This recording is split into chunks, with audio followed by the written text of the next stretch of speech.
오늘의 말씀은 사무엘하 22장 1절에서 16절까지의 말씀입니다. 여호와께서 다윗을 모든 원수의 손과 사울의 손에서 구원하신 그날에 다윗이 이 노래의 말씀으로 여호와께 아뢰어 이르되 여호와는 나의 반석이시요 나의 요새시요 나를 위하여 나를 건지시는 자시요 내가 피할 나의 반석의 하나님이시요 나의 방패시요 나의 구원의 뿌리시요 나의 높은 망대시요 그에게 피할 나의 피난처시요 나의 구원자시라. 나를 폭력에서 구원하셨도다. 내가 찬송받으실 여호와께 아뢰리니 내 원수들에게서 구원을 받으리로다. 사망의 물결이 나를 애우고 불의의 창수가 나를 두렵게 하였으며 수월의 줄이 나를 두르고 사망의 올무가 내게 이르렀도다. 내가 환난 중에서 여호와께 아뢰며 나의 하나님께 아뢰었더니 그가 그의 성전에서 내 소리를 들으시며 나의 부르심이 그의 귀에 들렸도다. 이에 땅이 진동하고 떨며 하늘의 기초가 요동하고 흔들렸으니 그의 진도로 말미암음이로다. 그의 코에서 연기가 오르고 입에서 불이 나와 사름이여 그 불에 숯이 피었도다.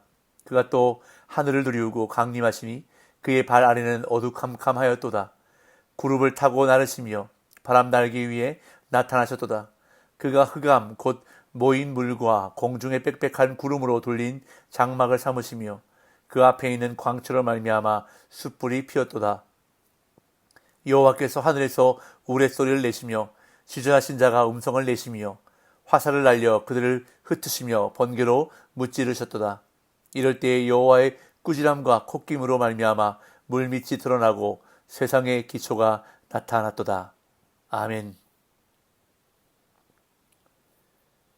사무엘하 22장은 다윗의 신앙을 간접적으로 보여주는 찬송시를 소개하고 있는데 이 시는 시편 18편과 거의 동일합니다. 시편 18편은 우리에게 너무나 잘 알려진 친숙한 시입니다. 나의 힘이 되신 여호와여, 내가 주님을 사랑합니다. 주는 나의 반석이시며 나의 요새시라 라는 찬양으로 많은 성도들에게 사랑받는 시입니다. 다윗이 쓴 시, 노래입니다. 오늘 본문 1절이 시편 18편에는 표제로 기록되어 있는 것을 보게 되는데요. 제가 시편 18편 표제를 읽어보겠습니다. 여호와의 종 다윗의 시, 인도자를 따라 부르는 노래. 여호와께서 다윗을 그 모든 원수들의 손에서와 사울의 손에서 건져주신 날에 다윗이 이 노래의 말로 여호와께 아뢰어 이르되. 여호와의 종 다윗의 시, 인도자를 따라 부르는 노래라고 시인과 노래 부르는 방법을 소개한 다음 사무엘하 22장 1절이 거의 동일하게 표제로 기록된 것을 볼 수 있습니다. 그래서 많은 성경학자들은 사무엘하 22장에 기록된 시를 대중 예배에서 사용하기에 적합한 형태로 약간 수정하여 시편에 수록한 것으로 보고 있습니다. 그렇다면 사무엘하에는 왜 이 시가 기록된 것일까요? 지금까지 다윗이 보인 정치적인 행보에도 불구하고 하나님을 향한 신앙이 다윗의 삶의 근본이 되었다는 것을 분명하게 드러내고자 하는 저자의 의도가 느껴집니다. 이 시는 다윗이 수많은 고난을 극복하고 왕으로 즉위한 후에 과거를 돌아보면서 고백한 노래입니다. 사무엘하는 이야기를 마무리해가는 자리에서 이 노래를 통해 다윗이 오직 하나님을 의뢰했기에 승리를 거두고 영광을 누릴 수 있었음을 가르치고 있는 것입니다. 그런 본문을 구체적으로 살펴보겠습니다. 다윗은 사울의 손과 모든 원수의 손에서 자신을 구원하신 하나님을 반석, 요새, 나를 건져주시는 분, 피할 반석, 방패, 구원의 뿔, 높은 망대, 피난처, 구원자로 고백하며 찬양합니다. 1절에서 4절입니다. 여호와께서 다윗을 모든 원수의 손과 사울의 손에서 구원하신 그날에 다윗이 이 노래의 말씀으로 여호와께 아뢰어 이르되 여호와는 나의 반석이시요 나의 요새시요 나를 위하여 나를 건지시는 자시요 내가 피할 나의 반석의 하나님이시요 나의 방패시요 나의 구원의 뿌리시요 나의 높은 망대시요 그에게 피할 나의 피난처시요 나의 구원자시라. 나를 폭력에서 구원하셨도다. 내가 찬송받으실 여호와께 아뢰리니 내 원수들에게서 구원을 받으리로다. 이 노래는 아마도 다윗이 온 이스라엘의 왕으로 기름 부음을 받았을 때 지은 것으로 여겨집니다. 모든 원수의 손과 라는 표현 때문에 그의 통치 말기에 지은 노래가 아닌가 생각할 수도 있지만 전반적으로 볼 때 사울의 손에서 벗어나 이스라엘의 왕이 된 후에 하나님께 감사하며 불렀던 이 노래가 압살롬과 세바에 난 후에도 불렸을 것이라 여겨집니다.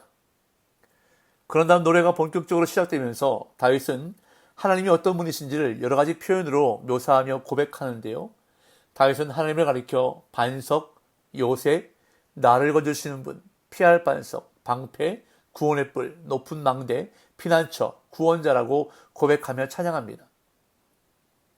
이것은 수많은 전쟁 가운데서 승리를 거둔 사람만이 구사할 수 있는 생생한 은유로 하나님을 묘사한 것입니다.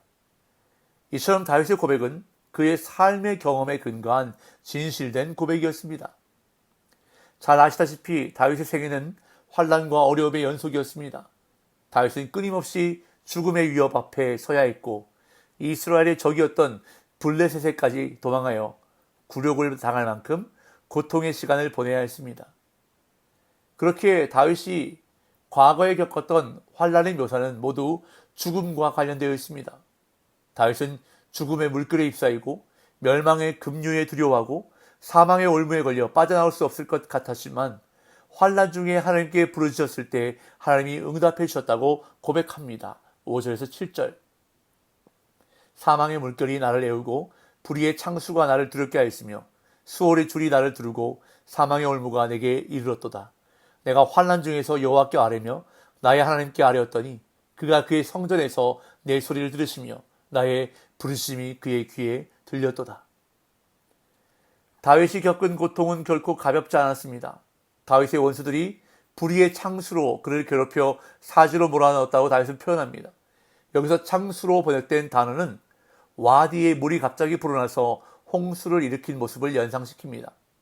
따라서 불의의 창수는 파괴의 홍수를 의미합니다. 갑자기 불어나 주변을 모조리 휩쓸고 지나가는 급류와 같이 원수들의 공격이 치명적이었음을 묘사하고 있는 것입니다.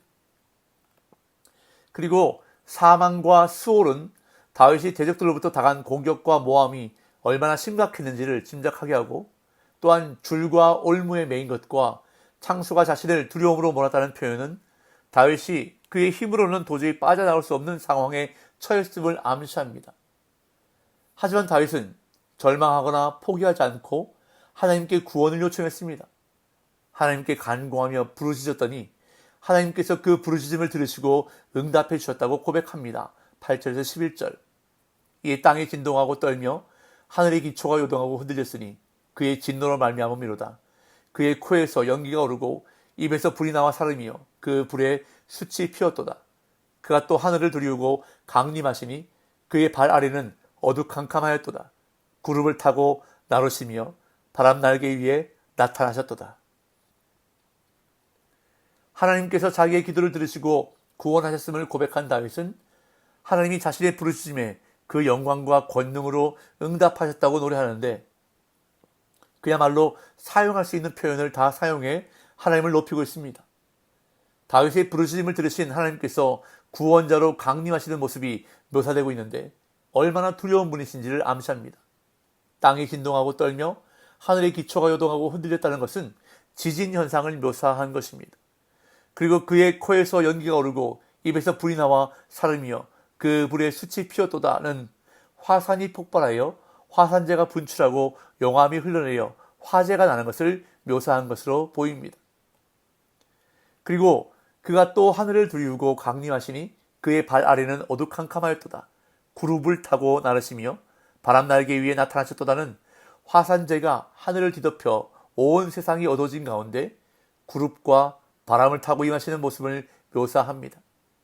또한 빽빽한 구름으로 인한 흑암과 번개와 내우, 우레와 번개 등을 비유로 사용하며 하나님의 권능에 의해 물빛이 드러나고 세상 밑바닥이 드러날 정도라고 다윗은 노래합니다. 12절에서 16절. 그가 흑암 곧 모인 물과 공중의 빽빽한 구름으로 둘린 장막을 삼으시며 그 앞에 있는 광철을 말미암아 숯불이 피었도다. 여호와께서 하늘에서 우레소리를 내시며 지존하신 자가 음성을 내시며 화살을 날려 그들을 흩으시며 번개로 무찌르셨도다. 이럴 때에 여호와의 꾸지람과 콧김으로 말미암아 물밑이 드러나고 세상의 기초가 나타났도다. 흑암 곧 모인 물과 공중의 빽빽한 구름은 먹구름을 의미합니다. 하나님은 이 먹구름을 덮개로 삼아 자신을 숨기시지만 하나님의 강렬한 광채를 이기지 못한 먹구름은 여기저기 흩어지고 맙니다. 먹구름 사이로 번개가 내려치고 하나님의 음성으로 뇌성이 울리며 우박과 불이 쏟아집니다. 16절은 하나님이 하늘에서 강림하신 것이 그의 진노로 인한 것임을 꾸지람과 콧김이란 표현으로 다시금 상기시켜줍니다. 하나님은 다윗의 기도를 들으시고 하늘에서 공중을 지나 산과 들판을 거쳐 바다와 바다의 밑바닥까지 내려오셨다고 묘사합니다. 오늘 본문에서 다윗은 자신에게 구원을 베푸시고 도우신 하나님을 여러 가지 표현으로 부르며 찬양하는데, 많은 사람들이 말하는 하나님이 아니라, 책에 기록된 하나님이 아니라 자신의 하나님, 자신이 경험한 하나님이 어떤 분이신지를 노래하고 있습니다. 나의 반석, 나의 요새, 나의 방패, 나의 구원의 뿔, 나의 높은 망대, 나의 피난처, 나의 구원자라고 하나님을 찬양하고 있습니다. 다윗의 시편을 읽을 때마다 느끼는 것은 다윗은 하나님을 개인적으로 체험했던 사람이라는 사실입니다.